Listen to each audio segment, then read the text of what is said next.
আমি আর আমার মাসি বেরিয়ে পড়েছি কলকাতা যাওয়ার উদ্দেশ্যে। রিক্সা করে আমাদের হাওড়া ময়দানে বাস স্ট্যান্ডে চলে গেছি তেঘড়িয়ার বাসে করে জার্নি। কিন্তু বাসে অনেকদিন জার্নি করিনি বলে একটু কিরম সাফোকেশন লাগছিল, কিন্তু গঙ্গার কাজটা যাই হোক মেনে নেওয়া গেছে। পৌঁছে গেছি রাম মন্দিরে। রাম মন্দিরে এসেছি একটা জরুরি কাজ, বলতে হচ্ছে বিয়েবাড়ির কিছু কেনাকাটার জন্য।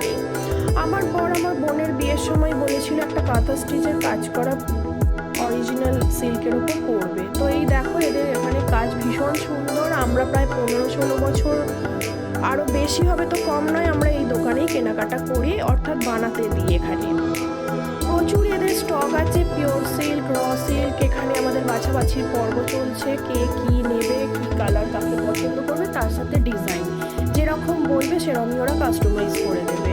তো এইসব করে তারপর বেরিয়ে এলাম পাশেই একটা দুপাশারি দোকানে। হাঁটতে হাঁটতে সেখানে আমার মাসি নিয়ে গেল আর একটা দোকানে। তো প্রচুর দেখো এইখানে লেহেঙ্গা, সালোয়ার, মারোয়ারি জায়গা, তো যার কারণে এগুলো খুব ভালো। তো এই দোকানটায় ঢুকলাম কিছু মাসির দেওয়া গিফটের ব্যাপারের জন্য, কিন্তু শাড়িগুলোর কোয়ালিটি কিন্তু খুব একটা খারাপ নয়। তো দেখতে দেখতে সেখানে কিছু কেনাকাটা হলো। তারপর এখানে মেট্রো স্টেশনের সামনেই আম বিক্রি হচ্ছিল, দুজনে মিলে 5 কিলো আম কিনে নিয়ে মেট্রো করে বাড়ি ফিরলাম। শুক্রবার থাকার কারণে কিছু খাওয়া দাওয়া করিনি, আর তার উপর লাঞ্চ করেই তো গেছি। যার সন্ধ্যেবেলা এসে খিদে পেয়ে গেছে, মেয়েকে নিয়ে চললাম।